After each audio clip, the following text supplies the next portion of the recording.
Filhinhos, já é a última hora. E como vistes que vem o anticristo, também agora muitos anticristos têm surgido, pelo que conhecemos que é a última hora. Então, a última hora, ela é definida pela vinda do anticristo e também pela vinda de quem mais? Dos anticristos. Interessante que no verso 19 vai dizer para nós a procedência dos anticristos. Que tristeza isso, né? Eles saíram Do nosso meio. Eles saíram de nosso meio. Veja aqui. Entretanto, não era dos nossos. Se tivessem sido dos nossos, teriam permanecido conosco. Todavia, eles se foram para que ficasse manifesto que nenhum deles é dos nossos. Irmãos, isso aqui é realmente uma das coisas mais tristes que a gente encontra na palavra de Deus. O que nós encontramos aqui? Hoje, no tempo que se chama hoje, e esse hoje nós vamos definir como sendo dia 28 de agosto de 2021. Hoje, agora. Professos seguidores de Cristo. Na última hora, inimigos de Cristo. Muito se fala do anticristo, mas João aqui acrescenta para nós os anticristos. Contra aquele que é contra Cristo. Então vamos entender um pouquinho aqui, vamos ver se a gente consegue ter um quadro aqui. Como é que surgem os anticristos? Isso aqui é o momento final. E agora vamos partir para a causa. Vamos ver algumas coisas que vão acontecer no ministério de João Batista. Alguém quer ler para nós? Nós temos aqui 3 passagens bíblicas, né? Uma João capítulo 1, verso 8, outra João 5, 35 e outra João 1, 19 a 24. Então lá, primeira passagem. Ele não era luz, mas veio para que testificasse da luz. Tá? João Batista não era a luz. Quem é a luz? Jesus. Mas ele veio para que testificasse da luz. João 5, 35. Ele é a lâmpada que ardia e iluminava, e vós quiseste por algum tempo alegrar-vos com a sua luz. Tá, então é o seguinte. Olha o que Jesus vai dizer, irmãos. João Batista não era a luz, ele era a lâmpada. Ele era uma luz menor. E por algum tempo quisestes alegrar-vos com a sua luz. Quando João Batista começou o seu ministério, as pessoas elas ficavam encantadas com as palavras de João Batista. A tal ponto que esses fariseus, eles vão até onde João Batista está pregando, ali, nas margens do Rio Jordão, e eles vão procurar o batismo. Vocês conhecem a história. Então, o início de João Batista com os fariseus foi um bom início. Eles se alegraram com aquela luz. E até foram procurar João Batista. A mensagem de João Batista não era uma mensagem suave. Diz que via seu povo enganado satisfeito consigo mesmo e adormecido em seus pecados. É o conceito laodiceano, a mesma coisa. Tá? Anelava despertá-los para uma vida mais santa. A mensagem que Deus lhe dera destinava-se a acordá-los da letargia e fazê-los tremer por sua grande iniquidade. Antes da semente do Evangelho poder encontrar guarida, o solo do coração deveria ser removido. O arado precisa entrar. E o corte tem que ser feito. Antes de ser possível buscar cura em Jesus, precisavam ser despertados para o perigo que corriam em razão das feridas do pecado. A mensagem de João Batista não era uma mensagem suave, mas era uma mensagem de salvação. Era uma mensagem de Deus.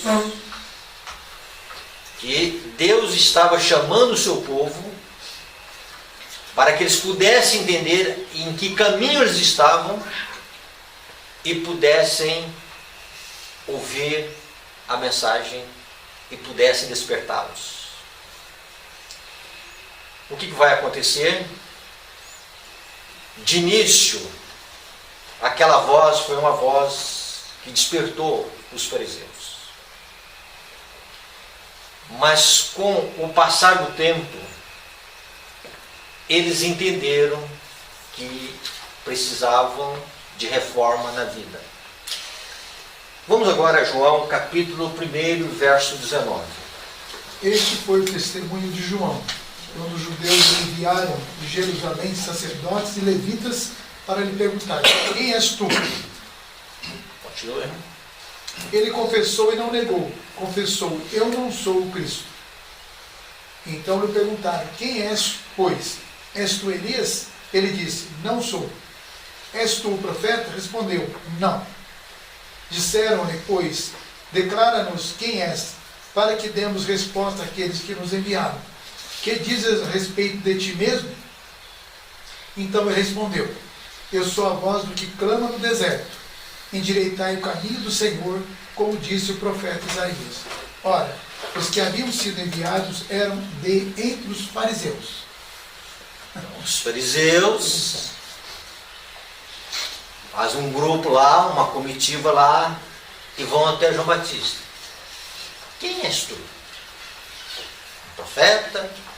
Um Jeremias da vida? Um Elias da vida? Né? Cristo? Não, não sou Cristo. Mas quem és tu? Eu sou a voz do que clama no deserto. Interessante que essa expressão, eu sou a voz, é uma expressão que ela está relacionada com a divindade, com Cristo. E de Cristo, através de Cristo, o Espírito Santo agindo. Então, quando João Batista, que ele está dizendo, eu sou a voz, se você ver essa expressão, eu sou no Evangelho de João, eu sou o caminho, eu sou a verdade, eu sou a vida, né? Eles precisavam entender que por detrás da roupagem de João Batista, por detrás dessa moldura humana chamada João Batista, quem falava por intermédio de João Batista era o Espírito Santo. E em vez de renderem a vida ao Espírito Santo, o que vai acontecer? Eles vão rejeitar o mensageiro. Mais adiante, o livro de Lucas diz que eles vão dizer que João Batista tem demônio. João Batista tem demônio. João Batista é um endemoniado. Um louco. Interessante que eles não colocaram defeito na mensagem, mas colocaram defeito no mensageiro. Atingiu o mensageiro, atingiu a mensagem. Como é que você vai crer numa mensagem de um indivíduo, de um louco, que tem demônio, ou de um louco, tá? Ou de alguém que os espíritos imundos o controlam? Então, Entendeu? Este foi o erro dos judeus, dos fariseus, melhor dizendo. E uma vez rejeitando esta luz, a lâmpada, eles rejeitaram a luz maior quando veio Jesus. Então começou um caminho de rejeição de Cristo, e esse caminho começou com a mensagem de João Batista. Se eles tivessem visto João Batista como um mensageiro de Deus, um homem cheio do Espírito Santo, e discernisse quem falava por intermédio de João Batista era o Espírito Santo, a mensagem era de Deus, eles não preocupariam tanto com o mensageiro, mas com a mensagem. E eles estariam abertos ao poder do Espírito Santo, e eles entenderiam o ministério de Cristo através de João Batista. Então, quando João Batista apontou, eis o Cordeiro de Deus, que tira o pecado do mundo, né? Quem falava por intermédio de João Batista era o Espírito Santo. E os fariseus tiveram essas dificuldades. Quando nós chegamos na época de Cristo, aí aparece agora a luz maior.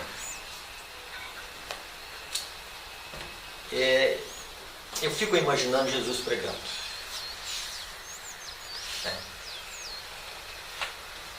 A suavidade e o poder convincente de Cristo.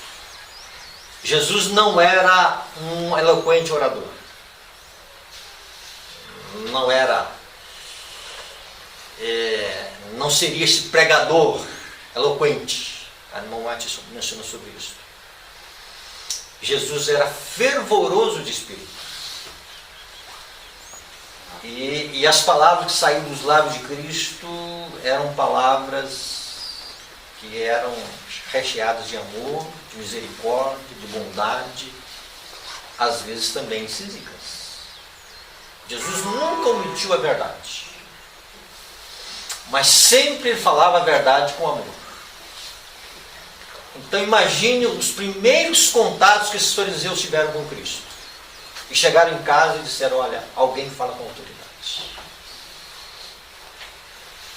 Mas com o passar do tempo, eles vão olhando o ministério de Cristo. E a gente pode olhar no Evangelho de João, se você fizer um estudo, capítulo 6, vocês vão ver que as pessoas estão buscando a Cristo, estão correndo atrás de Cristo, e chega um momento que Jesus coloca para eles um sermão muito duro. Se não comerem a minha carne, beberem o meu sangue, não tem vida em vós mesmos. Mas como, Senhor? O que eles passam? Eles passam a interpretar a mensagem de Cristo como sendo uma mensagem literal. Eles sabiam que Jesus não estava dizendo literalmente. Estava dizendo, olha, ele está dizendo alguma coisa que, no contexto dos judeus, né, comer sangue é inconcebível. Então, diante disso tudo, eles vão rejeitar o ministério de Cristo. E quando nós encontramos a morte de Cristo, a ascensão de Cristo, Cristo vai para o santuário celestial, o Espírito Santo desce, e se eles tivessem abertos o coração ao Espírito Santo, eles teriam visto o caminho em direção ao santuário aberto. E teriam se arrependido dos seus pecados. Mas um grupo de fariseus, eles vão dando passos de resistência à luz menor, e através da luz menor, a luz maior, e através da luz maior, a descida do Espírito Santo. E para muitos em Jerusalém, ali na descida do Espírito Santo em Atos 2, foi um momento do coração se render ao poder convincente do Espírito Santo. E a palavra de Deus diz que 3.000 almas se renderam ao poder convincente do Espírito Santo. Amém. Mas a palavra de Deus também registra que muitos ali olharam, né, para os apóstolos cheios do poder do Espírito Santo, e vão dizer, estão embriagados. Estão embriagados. Ali estavam fechando o coração e estavam interpretando a obra do Espírito Santo como uma embriaguez. como efeito do alcoolismo. Consegue visualizar, né? Os fariseus de início com João Batista, tem demônio, mais adiante com Jesus ele fala pelo poder de Beelzebul. Agora um grupo ali em Jerusalém, no Pentecostes, dizendo, vamos dizer, estão embriagados. Então há um processo, o pecado contra o Espírito Santo é um processo de rejeitar uma luz menor, e essa rejeição vai continuando, o coração vai resistindo, vai endurecendo, até o momento que o Espírito Santo não consegue mais acesso ao coração. E a pessoa então, ela passa a interpretar a obra do Espírito Santo como sendo a obra de Satanás. Este é o pecado. Inverte as coisas, né, pastor? Ele inverte as coisas. A cegueira vai. Então, a luz, quando ela não é acariciada, ela se torna trevas. É rejeitado. Né? Ela é rejeitada. Tá? E para aquele que a rejeita, ela é interpretada como sendo trevas. É isso, né? Não é que a luz se tornou trevas, no sentido de Jesus se tornou trevas. Mas para o coração, que ele rejeitou a luz de Deus, se faz noite na sua alma. Então, quando aquele momento que Jesus estava fazendo aquele milagre ali, né, Jesus estava cheio do Espírito Santo, no poder do Espírito Santo, e para aqueles fariseus, ali estava uma noite de trevas. Possa ser que seja um dia ensolarado, a Bíblia não fala, tá? Mas para aqueles fariseus, tornou-se trevas. Isso é muito significativo para nós, irmãos. Estão entendendo de onde procedem os anticristos? Tá? São passos em resistência à luz. E como que eles resistiram à luz? Através da voz que falava por intermédio de João Batista. Através do ministério de Cristo, da ação de Cristo. Eles rejeitavam. Por quê? Qual que é a dificuldade que eles tinham em relação ao ministério de João Batista, ao ministério de Cristo? Ceder o coração para Deus. Abandonar os seus errôneos caminhos. Existe uma voz falando de Deus hoje.